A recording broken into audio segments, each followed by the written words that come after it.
Muito boa noite, caro telespectador. Detenções do processo relacionado às dívidas ocultas, naufrágio em Amanda, onde morreram 7 pessoas, crise de água em Maputo e dilema de reassentamentos são os 4 pontos selecionados para a nossa discussão aqui hoje no Opinião no Feminino, num dia em que conto com Fátima Mimbiri e Helga Salomão. Boa noite às duas e sejam bem-vindas ao programa de hoje. Muito obrigada. Muito bem, Fátima, vamos começar com o ponto relativo às detenções do processo relacionado às dívidas ocultas. Acompanhamos nos últimos dias a legalização de pelo menos 8 detenções.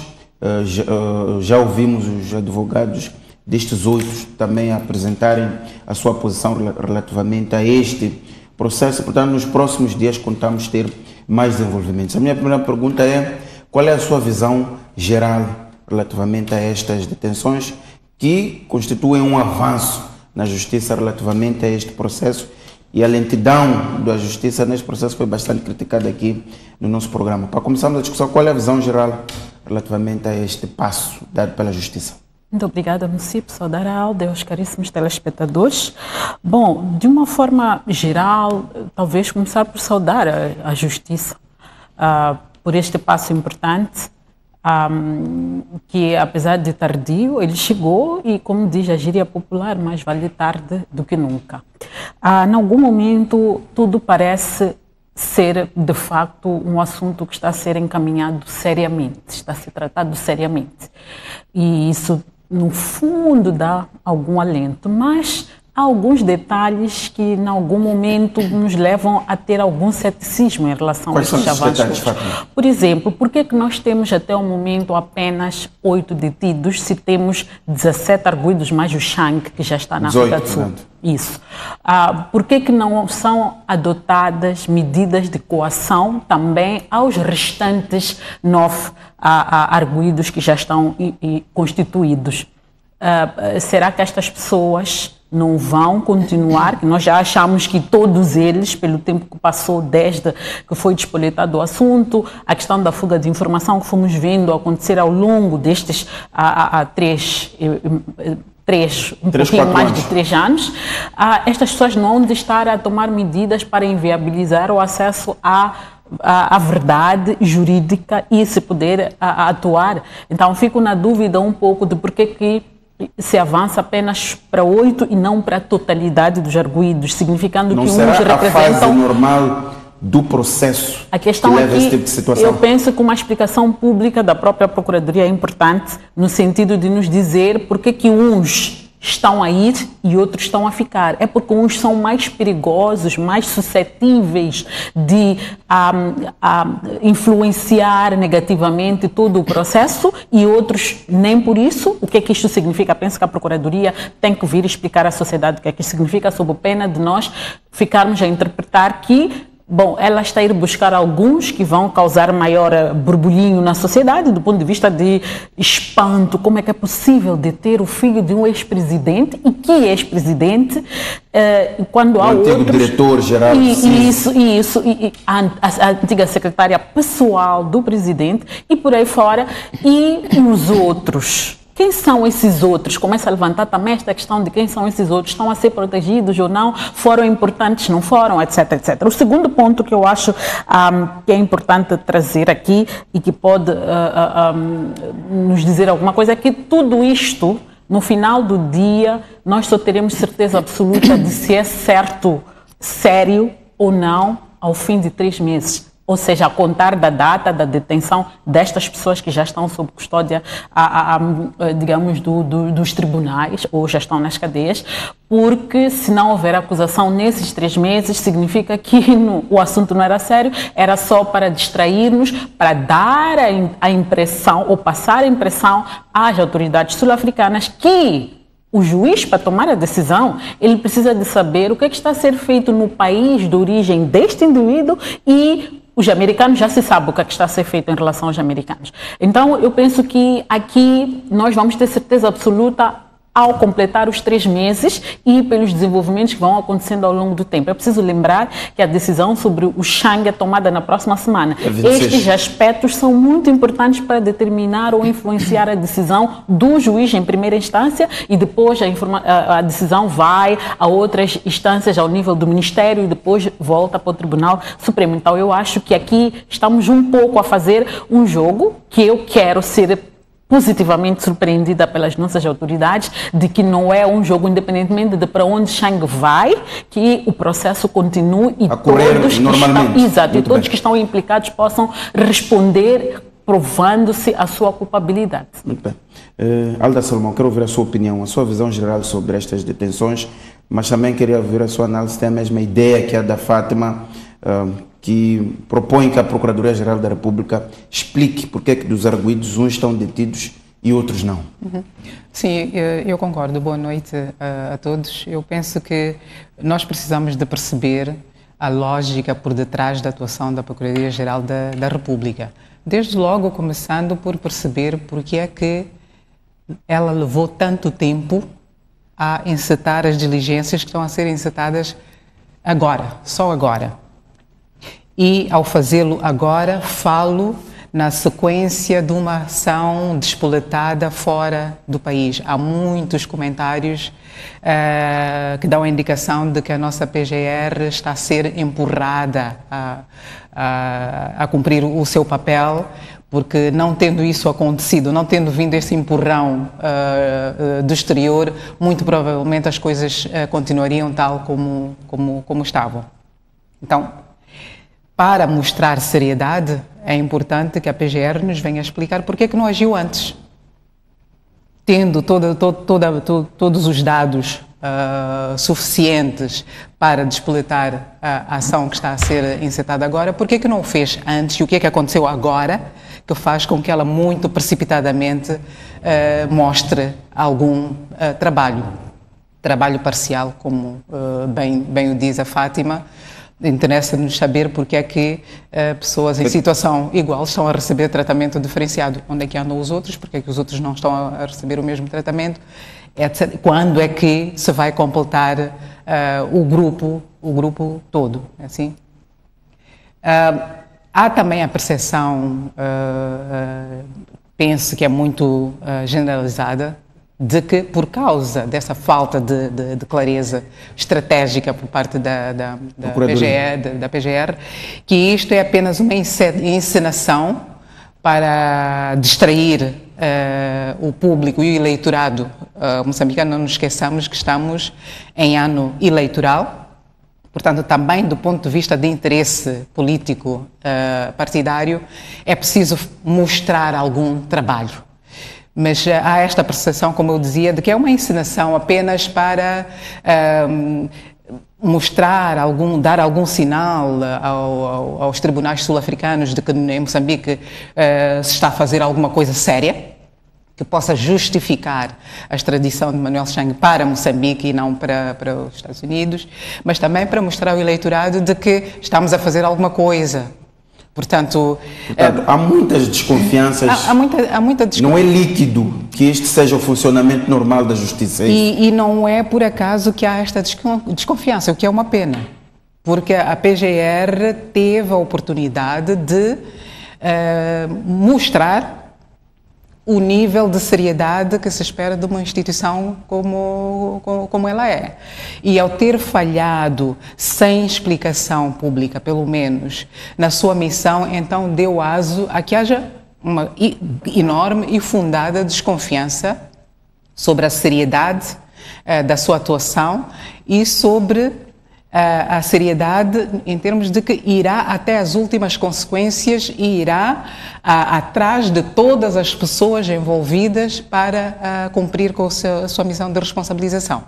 Portanto, essa explicação é importante. Eu ainda vou assim, porque lembro que em comunicado que a Procuradoria emitiu no dia 9 de janeiro, portanto, no mês passado, deste ano, naturalmente, ela dizia que não estava a receber colaboração dos países a quem pediu informação, incluindo os Estados Unidos da América. Quer dizer que se no dia 9 de janeiro a Procuradoria não estava a receber informação, então em mais ou menos 30 dias começou a receber essa informação, começou a receber essa colaboração e rapidamente essa mesma Procuradoria começou a agir. Exato. Pois é. Pois é. Penso é isto que é preciso explicar. Penso que é preciso explicar. Estamos todos curiosos por compreender o que é que aconteceu num período tão curto de tempo que permitiu reunir os dados suficientes e necessários para a PGR agir sobre 18 pessoas. Muito bem, Fátima, vamos a alguns pormenores e vamos falar de Ndambi Guebuza, o filho do ex-presidente da República, Armando Guebuza, que foi detido e vimos o juiz Délio Portugal a legalizar a sua prisão. Vamos concretamente ao que disse Ndambi Guebuza, foi, portanto, através do seu advogado, disse aqui algumas palavras, digamos, acutilantes e perturbadoras quando levantou a questão da perseguição política contra a família Guebuza e lembrou a situação que ocorreu com a sua irmã, portanto, o seu assassinato. Acha que, de facto, este argumento que ele coloca tem algum sentido? Falou também, lembremos-nos da tentativa de envenenamento, que viemos a confirmar, é um caso que também está nas mãos dos serviços de investigação criminal. Pode fazer sentido esta colocação de Ndambi Guebuza ou nem por isso, no seu entender? Bom, faz sentido na perspectiva dele, uma vez caçado, digamos, pela justiça. Faz todo sentido vir e dizer eu deveria estar bem lá fora, porque afinal não sou o único, somos muitos, os outros estão aonde, por isso eu estou a ser perseguido politicamente. Mas, para mim, enquanto cidadã, isso não passa de uma justificativa ou de um argumento de um mau pagador, de um indivíduo que sempre achou que, por ser quem é, haveria de beneficiar, portanto, da impunidade, mais uma vez. Eu penso que se a família está a ser perseguida pelo nível ou pela pessoa que representa o antigo presidente, este não é um assunto para ser tratado assim de ânimo leve. Se há perseguição, inclusive o advogado mencionou coisas mais graves de um atentado por via do envenenamento, para uma figura como o antigo presidente que sofre um atentado, incluindo a sua família, este assunto tem que ser do interesse do Estado, de esclarecer. Deveria ser do interesse da família apresentar uma queixa em tempo oportuno e não esperar o dia que a Procuradoria-Geral da República emite um mandado para, e ele se encontrando em tribunal diz que não, eu estou a ser vítima de perseguição. Ao longo desse tempo que esteve lá fora a gozar da vida, como todos nós que não devemos a ninguém, não havia perseguição política. Essa perseguição ocorre apenas quando o processo, a lei se aplica a ele, estamos a dizer se aplica porque foram implementadas medidas de coação extremas, não é? Mais graves.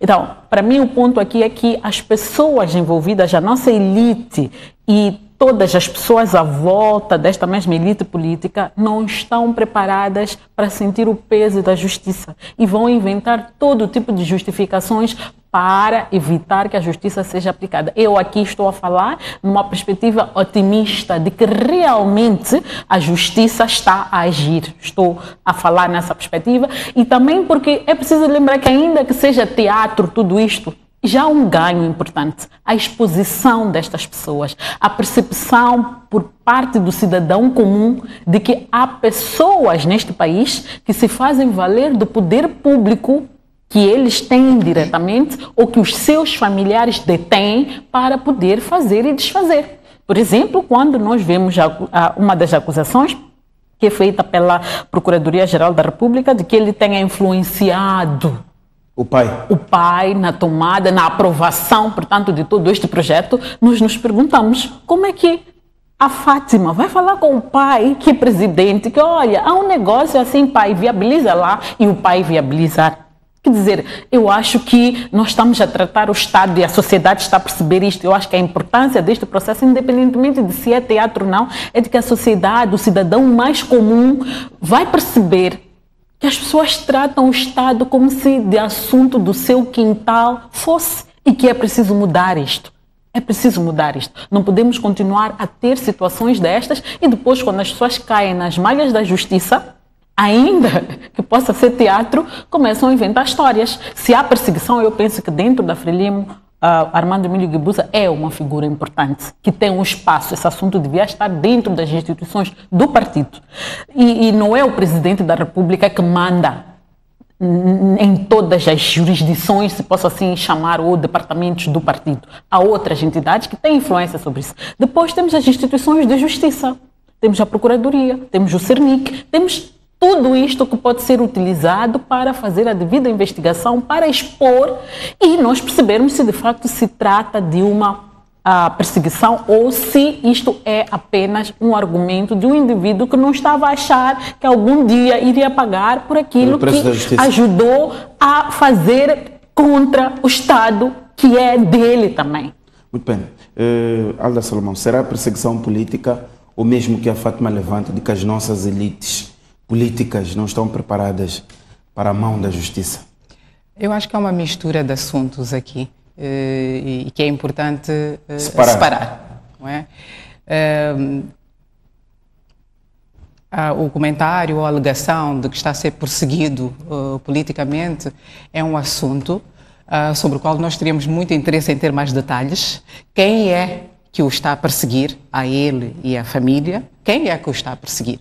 Dá a impressão que está a tentar que nós leiamos nas entrelinhas, fricções, conflitos, etc. Não sei muito bem onde, como e com quem. Então, se querem falar sobre isso, então que venham e que nos contem a história toda.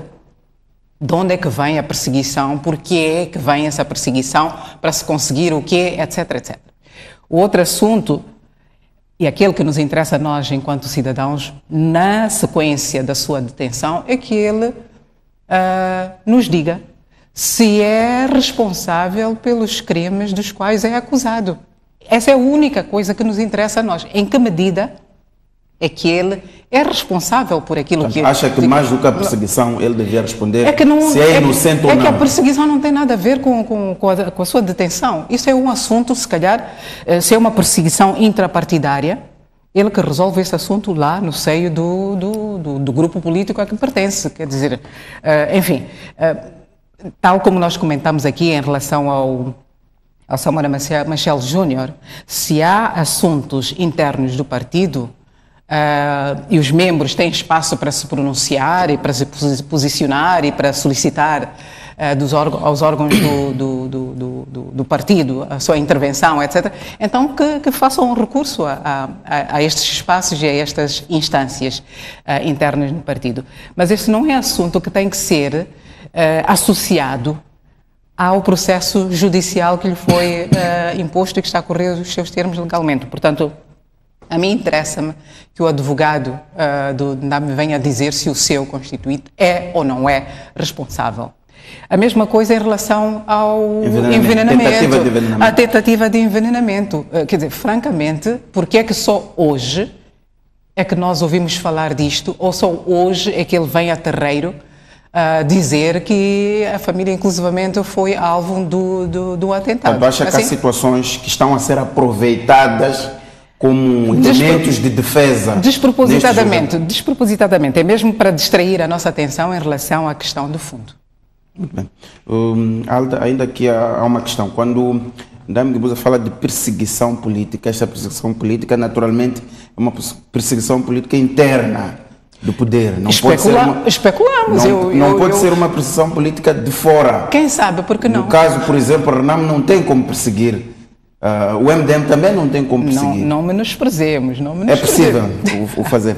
Mas a minha questão é, nota-se neste processo, nestes desenvolvimentos nos últimos tempos, que foram detidas pessoas bastante próximas ao presidente Guebuza. Estamos a falar da sua secretária particular, estamos a falar do seu filho, estamos a falar do antigo diretor-geral do CIS, que pelas funções é um homem de confiança do presidente da República.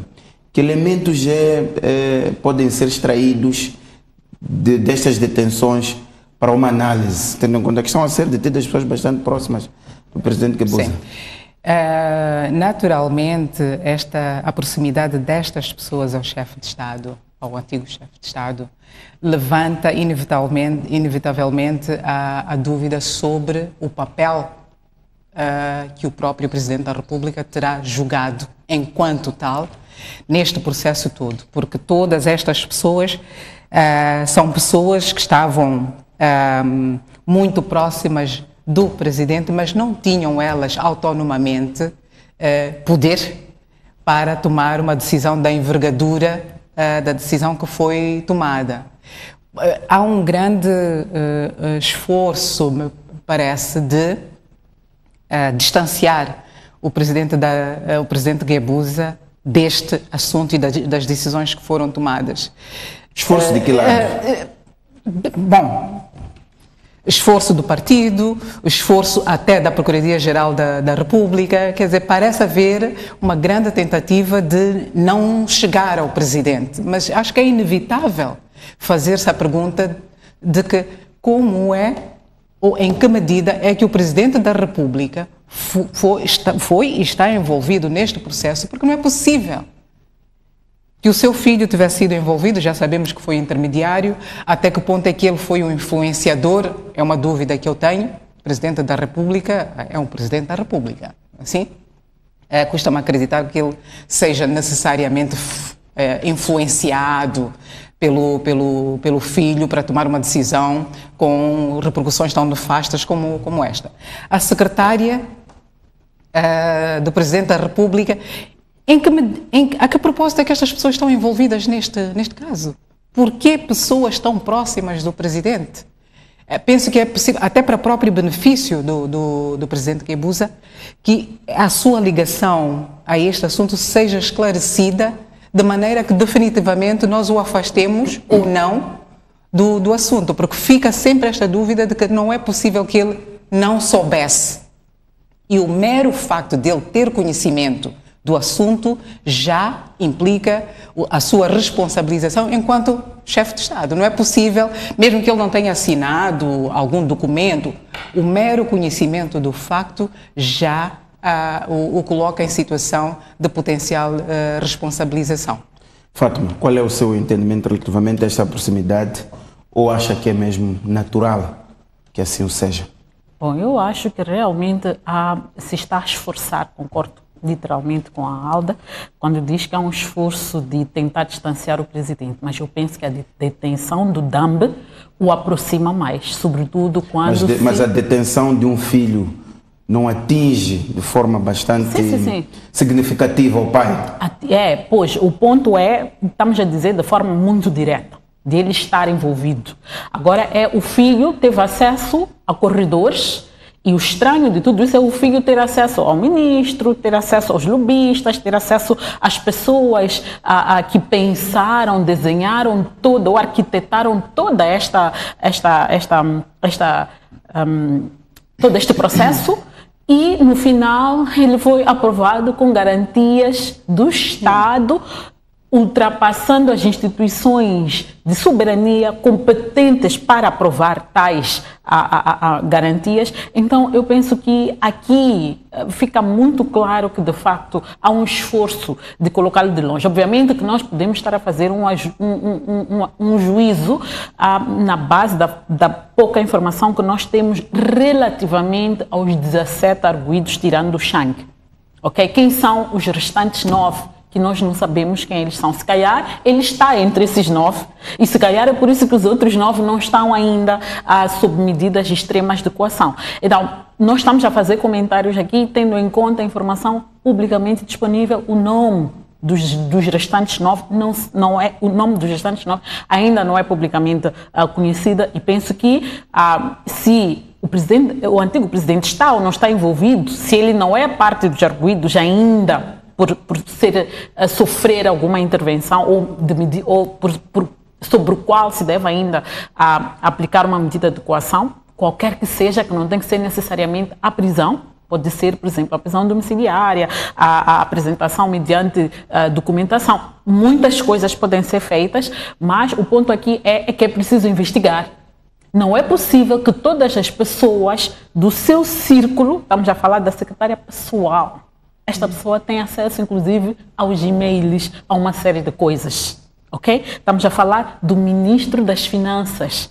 Esta é uma das figuras mais importantes de qualquer governo. É com esta pessoa que se discutem as coisas estruturantes, porque é com recursos que se viabiliza o plano quinquenal, o plano anual, o plano econômico e social. O ministro da Defesa, que também não estamos a querer trazer aqui a colação, mas que tudo demonstra claramente que o ministro da Defesa esteve envolvido, até porque uma das empresas, estas empresas, a MAM e Proíndicos, elas estão diretamente ligadas a uma outra empresa que é detida pelo Ministério da Defesa Nacional. Então, aqui há uma série de pessoas que estão envolvidas e que são... E é preciso lembrar que o presidente é o comandante em chefe. Mas isso não pode justificar e nós estamos a dizer... colocação de Ndambi de que é perseguição política, no sentido de que é um ataque seletivo, ou seja, há um grupo que neste momento está a ser vítima do processo, quando tudo isto foi feito por um grupo ainda maior. Isso. Esse ponto eu coloquei inicialmente, quando eu dizia que se calhar há de ser, ele se vai sentir injustiçado, porque eles são tantos, mas só alguns. E ele sabe que há tantos que estão lá fora a viver a boa e a francesa, e ele e poucos foram recolhidos. Deste lado, é justo esse sentimento da parte dele, de se calhar querer que mais pessoas estivessem lá juntamente com ele. Mas o ponto aqui, mais importante, mantendo esse fato constante, é o fato de que a MAM e a Proíndicos foram criados para efeitos de defesa, segundo se diz. Não tem nada a ver com atum. Aqui é defesa das nossas águas territoriais. A minha questão é como é que se tomam decisões sobre defesa de um país sem que o comandante em chefe das Forças Armadas e de defesa deste país tivesse conhecimento. Ou estas pessoas, então, têm que ser acusadas de crimes mais graves, como de traição. E não simplesmente de abuso de cargo, de facilitação, influência, peculato, etc. Aqui há uma componente de soberania, de defesa do Estado que foi afetada, porque não se pode tomar decisões sobre defesa de um país, dizer que nós vamos comprar barcos militares para fazer a fiscalização das nossas águas territoriais, vamos comprar armas. E o presidente, que é o comandante em chefe, não tem informação sobre isso. Então, eu sinto que tudo isso, a demora que foi feita, esta é a minha opinião, a demora, a volta deste processo, a forma como ele está a ser administrado de forma muito seletiva, mas o ponto da grande suspeita é quando o filho do presidente, que tem acesso ao pai, conversa com o pai, diz ao pai, é este processo. E esta mesma pessoa tem ligações com pessoas do governo, significa claramente que, mais do que o filho, há também que olhar para o pai, e penso que por uma questão até de estabilidade do nosso país, uma questão de credibilidade, até para limpar o próprio nome dele, se for o caso, é preciso que, paralelamente a este processo, se faça uma investigação, se é que ele não está de facto implicado, para verificar aonde que houve falhas na investigação que não permitiram chegar a ele. Muito bem. Alda, quero ouvir o seu comentário, conforme levanta a Fátima, o papel do Ministro da Defesa na altura, neste processo todo, e esta ideia que pode justificar o que Ndambi diz, a ideia de que este avanço em relação a algumas pessoas é um avanço seletivo, quando há ainda um grupo maior de quem nem se fala. Eu acho que há várias coisas que se podem dizer à volta deste assunto. Primeiro, uma pergunta que eu acho que é legítima é: vocês devem recordar-se que o presidente Guebuza foi ao Parlamento, onde explicitamente afirmou que, se fosse necessário, voltaria a fazer a mesma coisa. Portanto, a legitimar as dívidas, etc. Portanto, a teoria da falta de conhecimento e de informação, etc., cai por terra. Não é possível. Não é possível que ele não tivesse tido conhecimento, mas não é apenas não ter tido conhecimento, que ele não tivesse autorizado. Nem o Ministro da Defesa, nem o Ministro das Finanças, nem outros poderiam ter tomado as decisões que tomaram e as posições que tomaram sem conhecimento e consentimento do chefe de Estado. Eu acho que vamos tratar das coisas com a seriedade que elas merecem. Dá a impressão que se está a tentar, talvez, fazer a troca do pai pelo filho. Não é assim? Porque Ndambi, essa perseguição política, o termo político pode ser interpretado de várias maneiras, não é assim?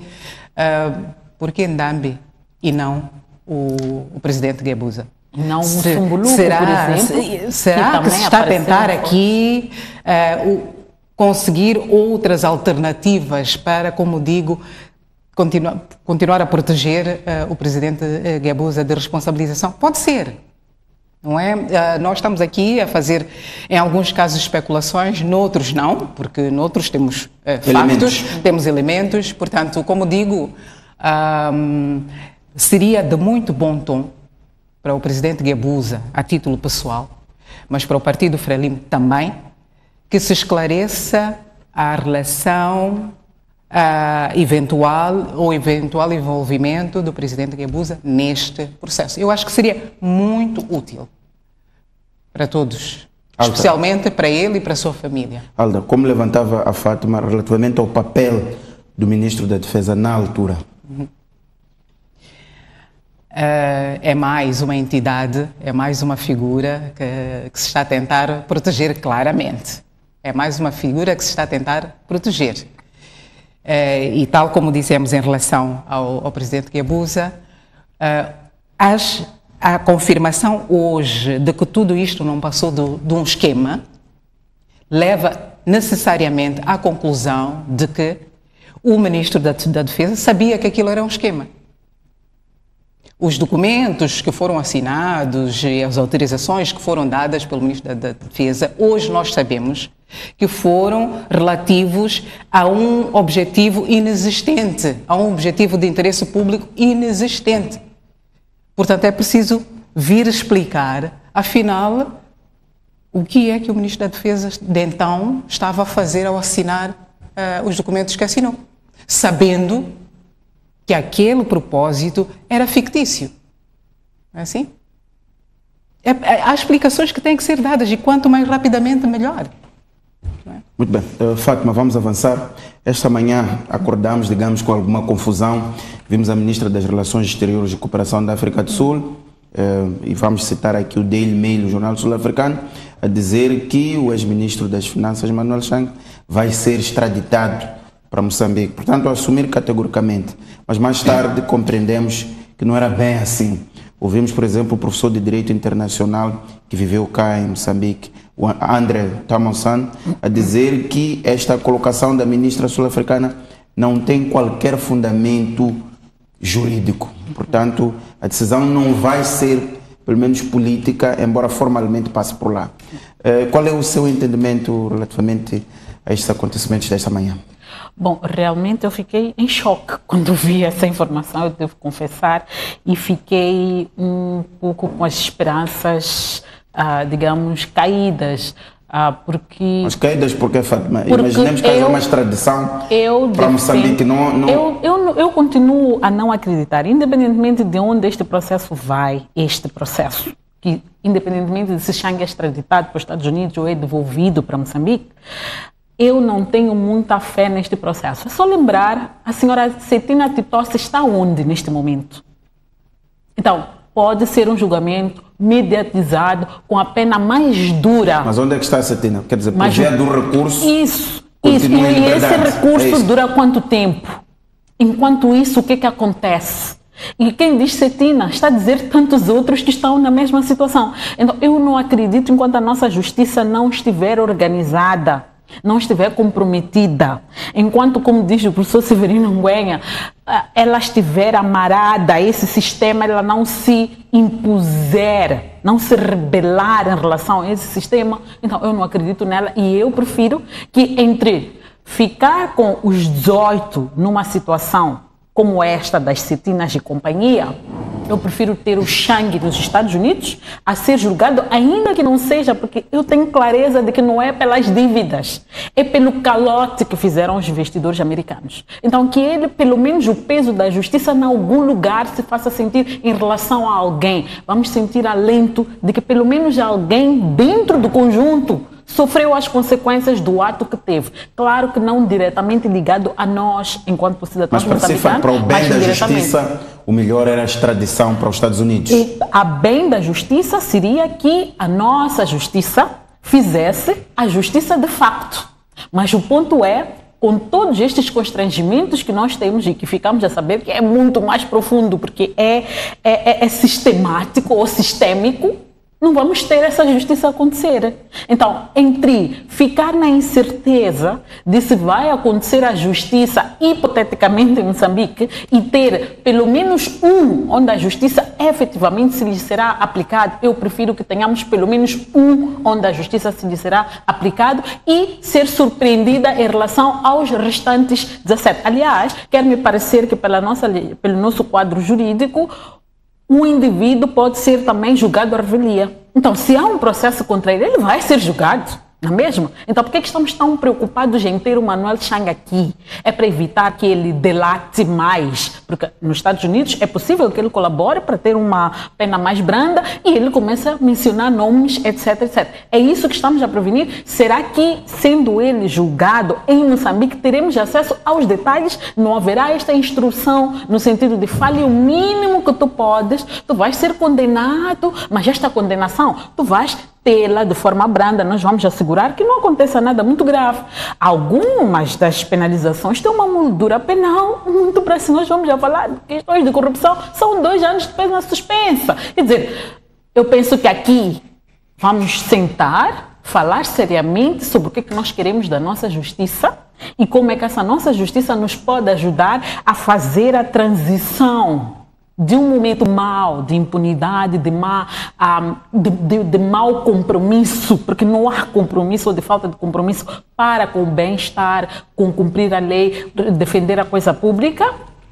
E, enquanto isso, deixemos o Chang ir. O Chang precisa ir para nós aprendermos que podemos fazer as coisas aqui e não sofrermos este tipo de humilhação. Portanto, é uma humilhação, não tenho dúvidas, ter um cidadão do meu país, ministro, que durante 15 anos esteve no governo, apesar de ter sido vice-ministro em alguns casos, diretor nacional, etc., que geriu as finanças, os meus impostos e de tantos outros, a ir ser condenado numa jurisdição internacional. Mas entre ter ele a ser julgado lá e ter ele aqui a viver como se nada tivesse acontecido, a humilhação maior para mim é tê-lo aqui e não acontecer nada.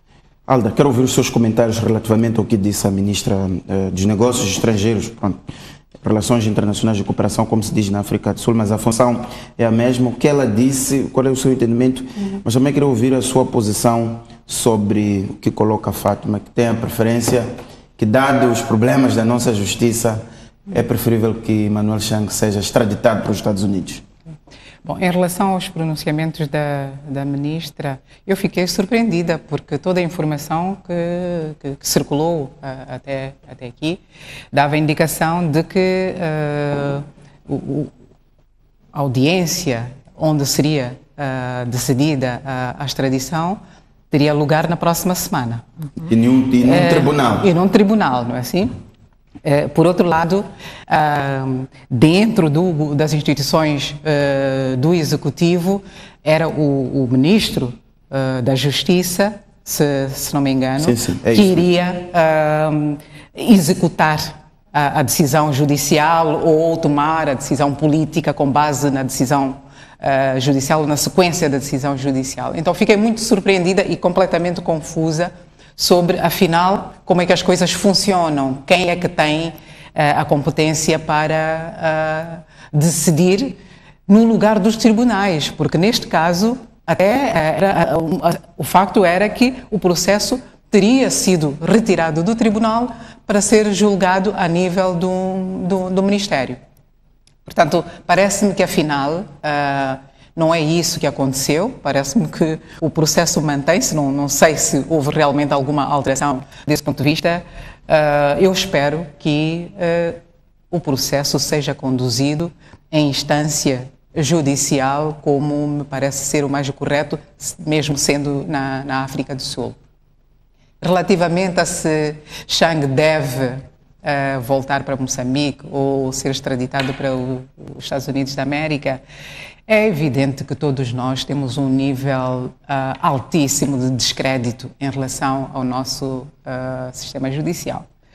E é lamentável que nós prefiramos que os nossos processos sejam tratados fora de portas, porque chegamos a esse nível de descrédito, de desconfiança, de não sequer aventarmos a hipótese de que vai acontecer alguma coisa que faça sentido do ponto de vista da responsabilização ao nível interno.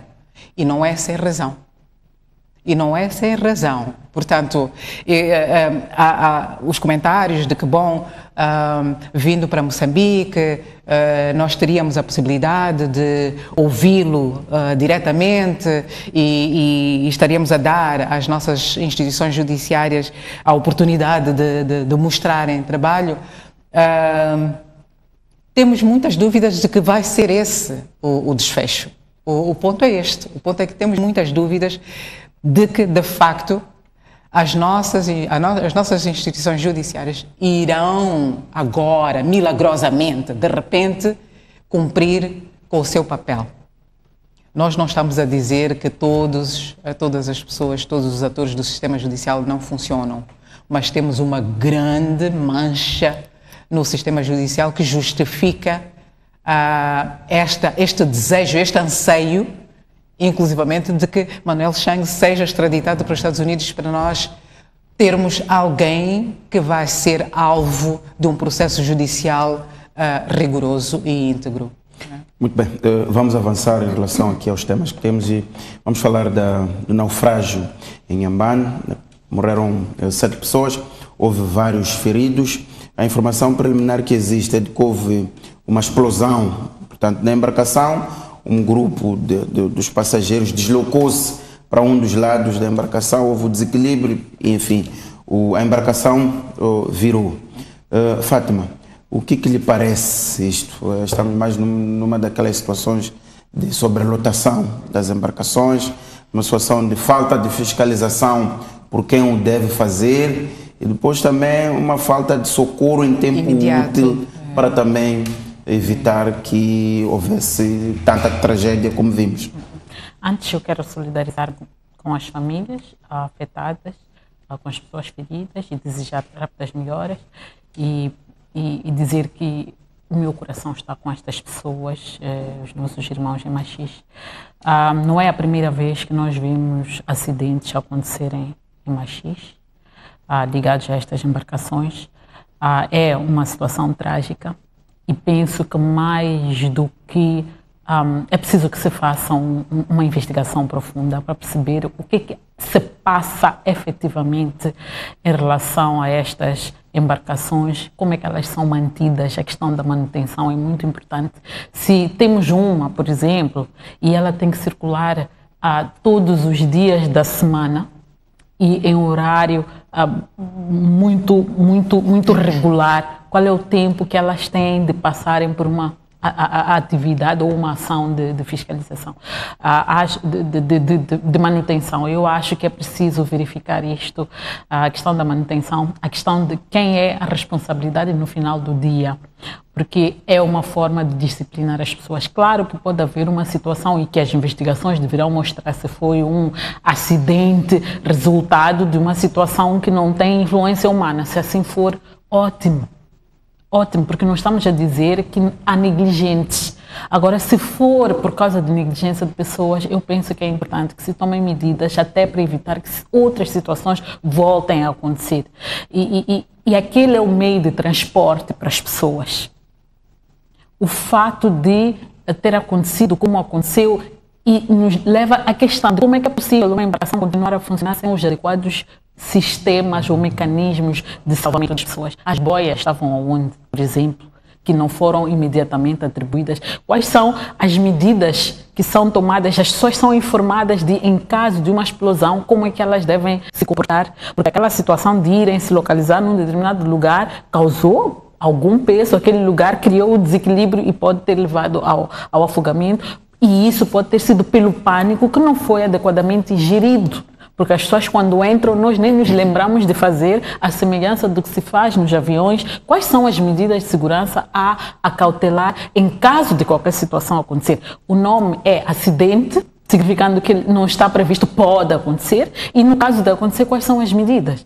Então, eu acho que aqui nós temos que trabalhar muito sobre como é que os serviços públicos estão preparados para lidar com questões de segurança dos indivíduos num momento de emergência, porque aquele foi um momento de emergência. Houve uma explosão, não sabemos ainda se foi por negligência, se foi uma situação realmente que aconteceu por falha no sistema, etc. Não temos esta informação, mas que tipo de informação estas pessoas tiveram, que tipo de cuidado, atenção estas pessoas tiveram? Será que aquelas pessoas que fazem que conduzem, digamos assim, essas embarcações, têm também informação sobre isso, porque elas podem não estar a passar esta informação por sequer saberem. Então, de quem é a responsabilidade de garantir que as pessoas são adequadamente informadas sobre as medidas de segurança?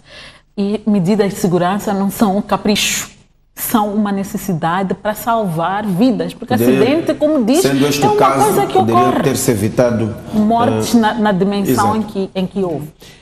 Alda, como é que viu esta situação e, sobretudo, os relatos que explicam as causas do acidente?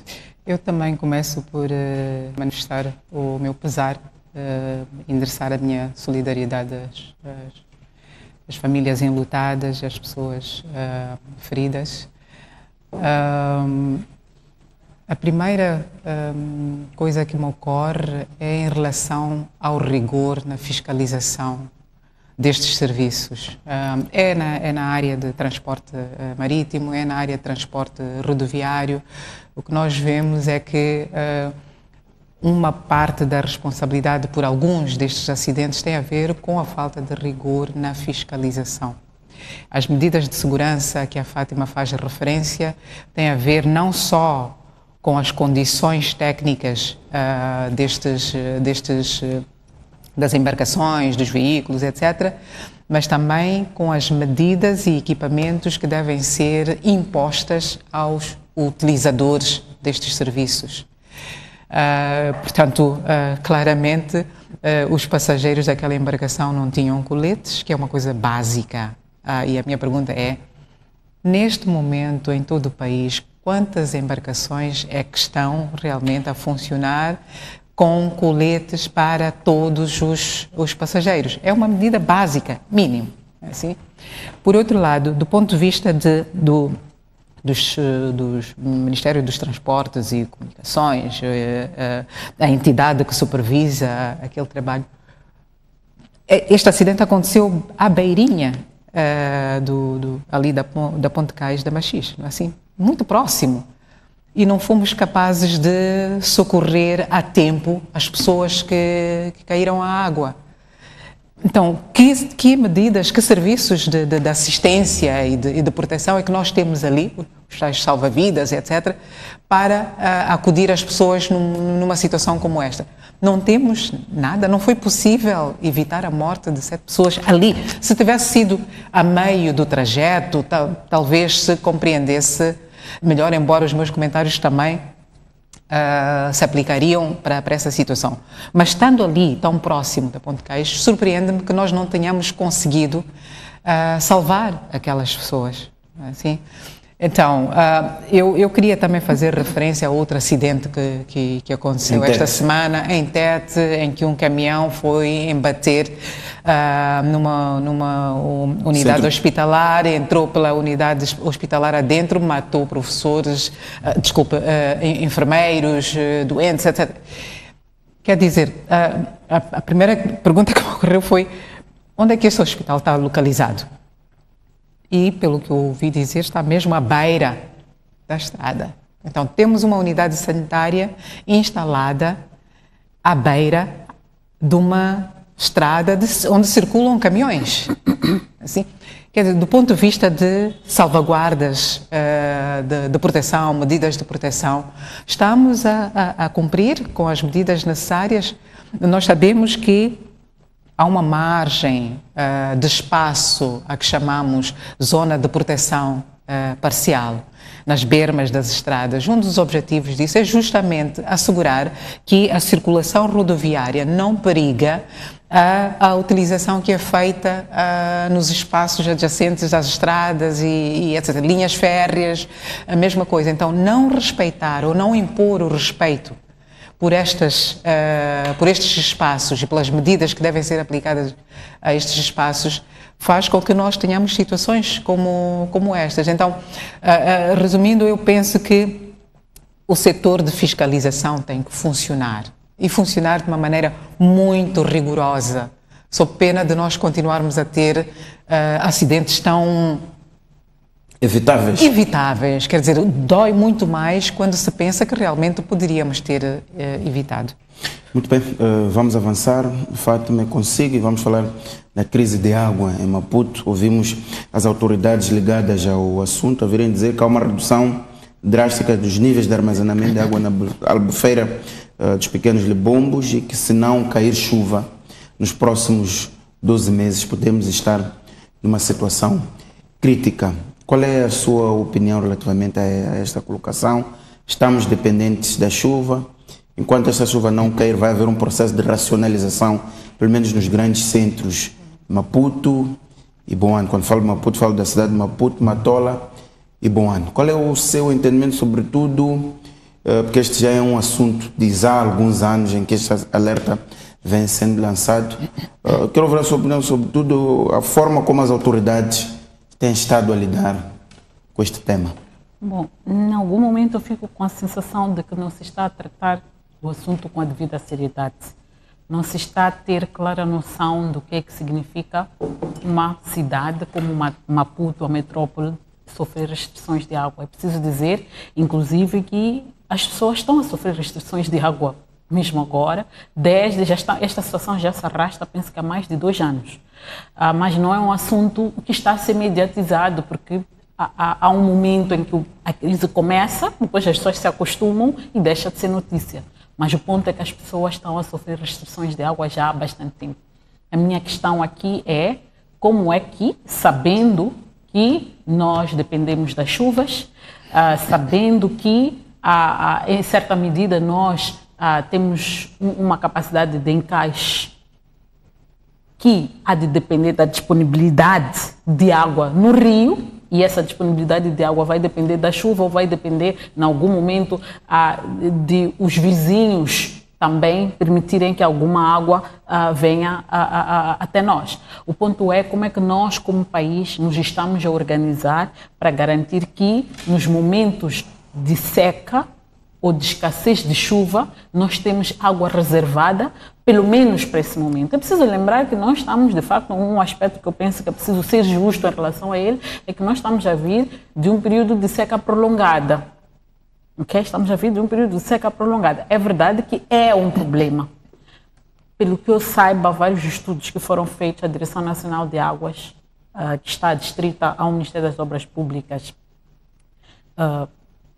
recursos hídricos e habitação. Isso, tem acesso, portanto, tem vários estudos que foram feitos sobre como melhorar a gestão da água, sobretudo numa situação em que nós dependemos das chuvas, numa situação em que a água para encher os nossos rios, em algum momento, depende também da disponibilidade de água que os vizinhos deixam ou garantem para os nossos próprios rios. Em algum momento vemos os nossos vizinhos a expelirem bastante água e que nos causa inundações. Nos últimos anos não temos estado a ouvir isso. Noutros momentos eles restringem porque eles têm que garantir que eles próprios têm acesso ao recurso para os momentos de crise. Então eu acho que nós temos que sentar muito seriamente como país e discutir estas questões de como é que nós saímos da questão da dependência. Por um lado temos esta questão de depender do rio, etc., mas também há um investimento importantíssimo que tem que ser feito em relação às águas subterrâneas. Não me parece que o país esteja, há estudos que já foram feitos, mas não me parece que estejamos a olhar para este assunto com seriedade. A questão da água é uma questão tão séria, tão básica, que até o acesso à água agora é um direito humano básico. Então eu penso que nós temos que ter compromisso um pouco em relação ao serviço público. Não podemos continuar a dizer ou a usar o argumento de que são causas naturais que nos impedem mas há um investimento que pode ser feito para explorar outras fontes de água que nós não estamos neste preciso momento a explorar. E a minha pergunta é: por que não estamos? Elementos importantes para o debate sobre esta questão podemos pegar todos os estudos disponíveis sobre esta questão da água, colocá-los sobre a mesa e começar a discutir um a um e ver como é que nós maximizamos cada uma das propostas que são apresentadas. Portanto, o que eu quero dizer é que aqui não houve aviso sobre a crise, não houve falta de propostas de solução em relação a este problema, incluindo até em relação ao problema de disponibilização de água de uma forma mais abrangente para todo o país. É preciso lembrar que o nível de cobertura ou de acesso à água em Moçambique é muito baixo. É muito baixo. Então podemos trabalhar com um pouquinho mais de compromisso, podemos explorar o que nós temos à nossa disposição. Muito bem, Alda, crise de água, que é uma realidade, é um facto. A ideia que a Fátima levanta é que é preciso tirar aquelas ideias que existem, portanto, estruturar as grandes soluções e começar a atacá-las. Sim, o que eu senti falta na notícia que foi veiculada de que estamos em crise, 12 meses se não chove, foi justamente de informação sobre, então, que medidas ou que estratégias de longo prazo, não medidas apenas para acudir a uma situação de crise, mas do ponto de vista estratégico, de longo prazo, como é que nós nos estamos a organizar para gerir esta questão do abastecimento de água. Lembrar que nós somos um país ajusante, portanto, apesar de termos vários cursos de água que entram para o país, nós não controlamos, digamos, a quantidade de água que entra no país, porque há outros países, há montante, que fazem o controle, respondem às suas próprias necessidades antes de o resto da água vir até nós. Portanto, certamente há vários estudos, há milhares de estudos no setor de águas. O que importa é que nós sejamos informados sobre que medidas estratégicas é que estão a ser tomadas para nós enfrentarmos a crise. Quando nos dizem que temos, se não chover nos próximos 12 meses, ou se não chover o suficiente, não teremos água suficiente, a minha pergunta é: qual é a previsão em termos de queda de chuva? Não é? Parece que se previa que teríamos muita chuva nesta época chuvosa e não tivemos. Portanto, se estamos como estamos, significa que não tivemos em quantidade suficiente. Qual é a previsão para os próximos meses? O que é que nos leva a pensar que vamos ter pluviosidade suficiente para abastecer as nossas áreas de reserva de água e evitar a crise? E se não chover? A pergunta é: e se não chover, o que é que vamos fazer? Como é que vamos fazer? Como é que estamos preparados para fazer? E que fontes alternativas é que nós temos de acionar, ou de maximizar, ou de melhorar? O que é que esses estudos que estão aí nas gavetas das direções nacionais propõem? E que não venhamos falar sobre este problema apenas quando estamos em momento de crise. Não é? Vamos fazer uma gestão normal da questão do acesso e abastecimento de água, em situação de crise e em situação de normalidade. Não é? Muito bem, Alda, e com essa sua proposta fechamos o nosso programa. Ficou para trás o tema do dilema dos reassentamentos, tal como também ficou para trás na semana passada. Vamos sempre encontrar um momento para discutir este tema que não deixa de ser relevante. Agradecer a vossa presença, Fátima Membiri e Alda Salmão. E assim, caro telespectador que nos acompanhou, até a próxima quinta-feira.